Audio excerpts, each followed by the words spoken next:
ईसापुर की मेरे भाइयों, बुजुर्गों और जहां तक के मेरी आवाज जा रही है पर्दानशीन माओ बहनों, अस्सलाम वालेकुम, नमस्कार।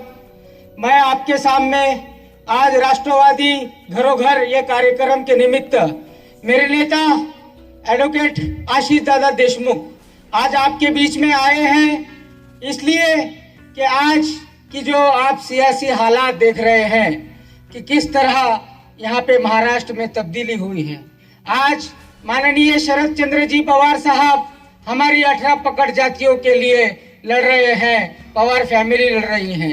जिस तरह पुसद विधानसभा ने यहाँ की जो नाइक फैमिली है, यहाँ के बंगले को 60 सालों से अपनी आंखों पर बिठा कर रखा है, लेकिन उन्होंने अपने स्वार्थ के लिए पवार साहब को नहीं बल्कि 18 पकड़ जाति को धोखा देकर वो बीजेपी के साथ वहां पर में चले गए।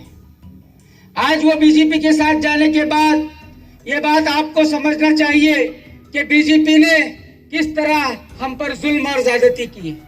महंगाई का मामला हो या हर चीज का मामला हो, ईसापुर आने के बाद मैं पहली बार आया हूँ ईसापुर, लेकिन 60 सालों में वो ईसापुर का रोड नहीं बना सके। नाइक फैमिली 60 सालों में यहाँ पर ईसापुर का रोड नहीं बना सके, हमारा कुछ विकास नहीं कर सके। इस बार उनको उनकी जगह बताने का वक्त है मेरे भाइयों।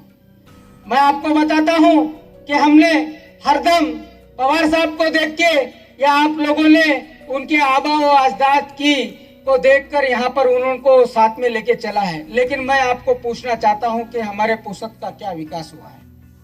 आजकल लोग मंच पर महाराष्ट्र लेवल की, देश लेवल की बात करते हैं। मैं पुसद गली का कार्यकर्ता हूँ, गली पर बात करना अच्छा समझता हूँ। मुझे बताओ, क्या यहाँ की नाइक फैमिली ने एक आधी फैक्ट्री आपके लिए खोली है? क्या आप या आपके ईसापुर धरण की मछली पकड़ सकते? क्या पकड़ सकते मछली? मछली पकड़ने वाले भी कॉन्ट्रैक्ट बंबई के बाहुबली उन्होंने यहाँ पर में लाके रखे हैं। यहाँ पे हमारा कोई आदिवासी समाज का, एससी समाज का अगर जब कोई बंदा मच्छी पकड़ने के लिए जाता है तो उसका क्या हाल होता है आप लोगों को मालूम है। तो क्या कर रहे हैं आप? कब तक उनको हम हमारे सिरों पर बिठा के रखें? एक आधी फैक्ट्री खोले हैं अपने बच्चों के। आज यहाँ पे 40% लोग बाहर गांव काम के लिए जाते हैं।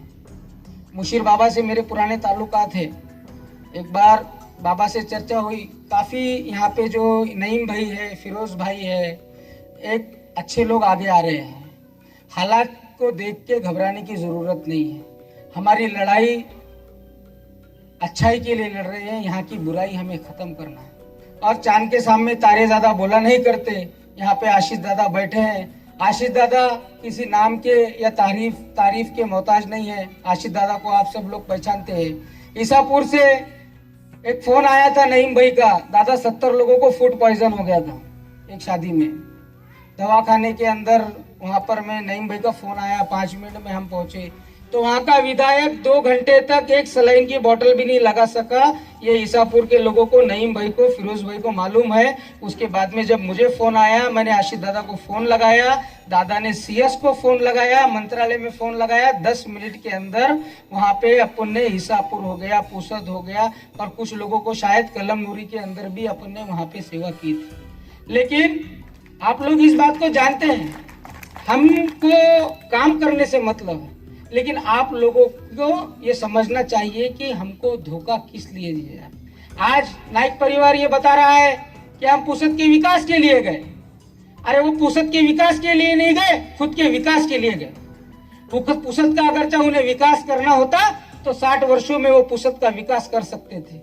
नाइक साहब, मैं आपको इस मंच से कहना चाहता हूं कि आप आत्मचिंतन करो कि आपने पुसद के विकास के मुद्दे पर आपके पास अगर टाइम होगा तो एक ओपन डिबेट लगाओ। मैं आपके साथ डिबेट करने को तैयार हूं कि आपने पुसद का विकास कहां किया। आपने विकास किया है तो 100 करोड़ के टेंडर मैनेज करने का विकास किया है।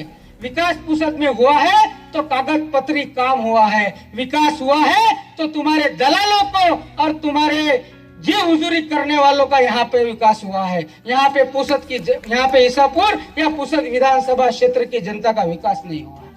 मैं आपको बता दूं फिरोज भाई, डरने और घबराने की कोई बात नहीं है। पहला प्रोग्राम है, अपनी लड़ाई जो है यहाँ के तानाशाही के विरुद्ध में अपनी लड़ाई है।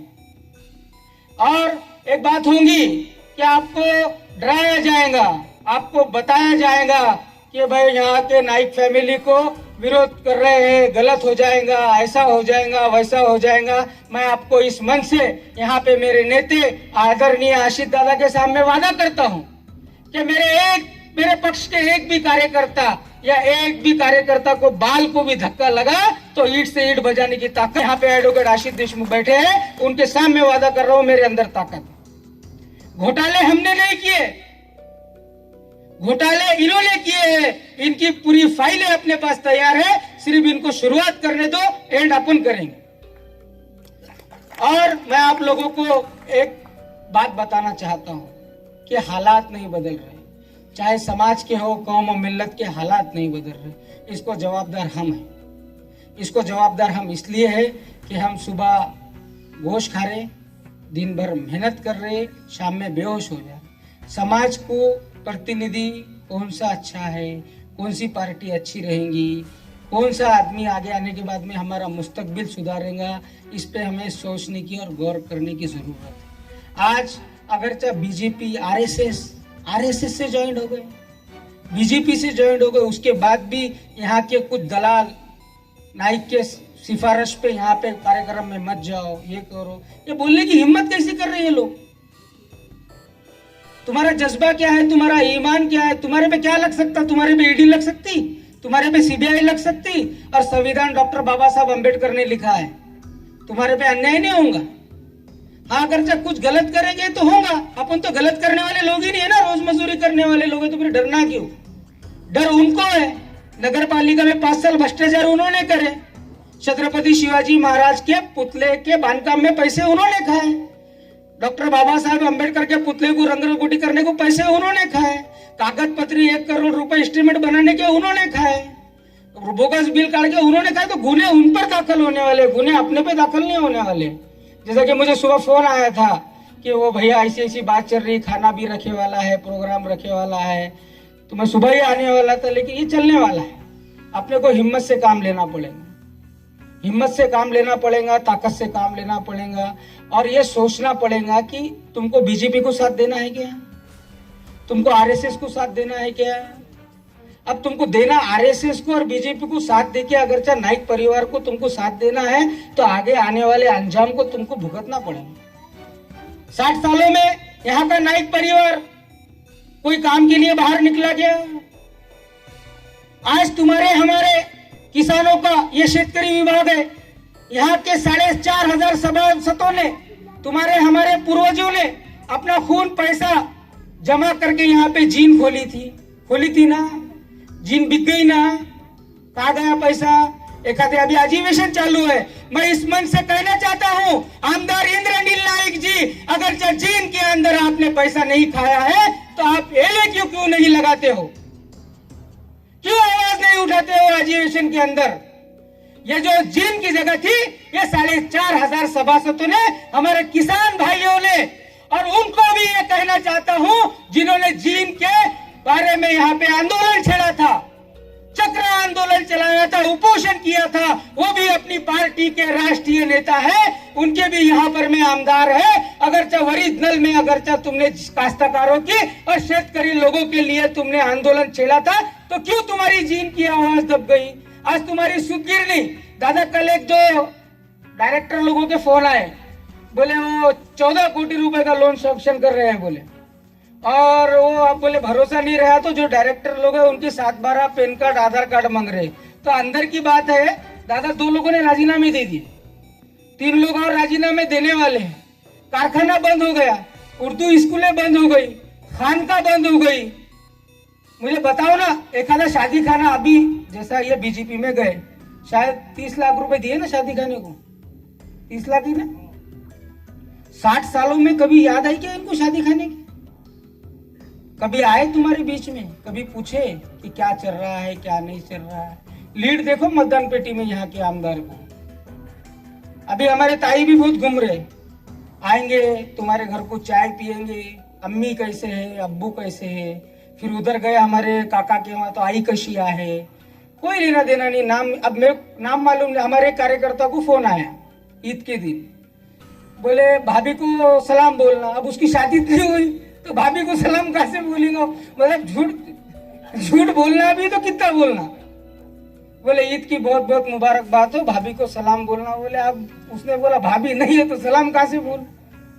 तो मतलब और एक्टिंग चालू है। वो एक गाना है, जितनी बड़ी चाबी राम ने उतना चले खिलौना, चाबी भर रहे कुछ लोग, खिलौना चल रहा है। तो ये सब चीजों में अपने को झांसे में आने की जरूरत नहीं। आपको ये बात समझने की चाहिए कि यहाँ का नाइक परिवार, इन्होंने राष्ट्रवादी पार्टी को धोखा नहीं दिया। इन्होंने स्वर्गवासी वसंतराव नाइक साहब के विचार को धोखा दिया। इन्होंने स्वर्गवासी सुधाकर राव नाइक साहब के विचार को धोखा दिया। इन्होंने 18 पकड़ जाति को धोखा दिया। आज मेरे को एक बात बताओ, फिरोज भाई, साकिब शाह गली के लोग हैं, थोड़े से आंदोलन उपोषण करते, एखादी पार्टी लाते तो 100 ऑफर आते। क्या पवार साहब को ऑफर नहीं आ रहे होंगे?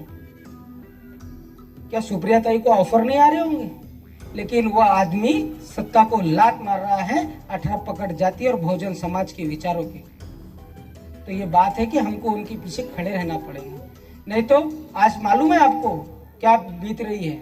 जहां जहां पे बीजेपी की गवर्नमेंट आई है, मध्य प्रदेश हो, राजस्थान हो, कितना जुल्म हो रहा है आप लोगों को मालूम है।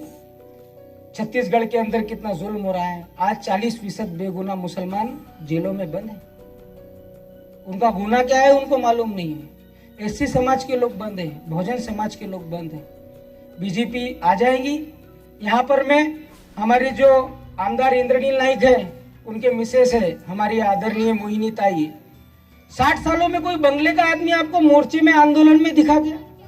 एखादा बताओ ना मुझे की एखादा आंदोलन, मोर्चा की भाई पुसद जिल्हा झाला पाहिजे यासाठी भाऊनं जेलभरो आंदोलन केला, फॅक्टरी आली पाहिजे, एखादा मोठा उद्योग आला पाहिजे, यासाठी केलं नाही हो।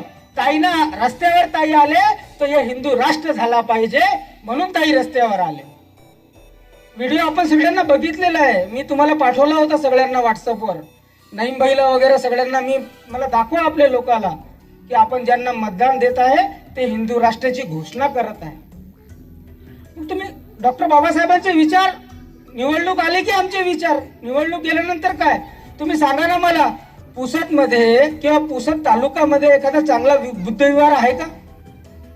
एखादा 60 वर्षापासून बाबासाहेबाच्या पुतळ्याला कलर मारू शकले नाही, बाबासाहेबाच्या पुतळ्याच्या आजूबाजूचे गवत काढू शकले नाही। आणि जा, मी खोटा हो, माझ्यावर तुम्ही विश्वास करू नका। एक माहितीचा अधिकार टाका नगरपालिकामध्ये, 5 वर्षामध्ये बाबासाहेब आंबेडकर यांच्या पुतळ्याचा सुंदरीकरणचा खर्च किती आहे? तुम्हाला लाखो रुपयामध्ये जर बिल नाही भेटला तर मला तुम्ही जे शिक्षा देईल ते मी मान्य करू।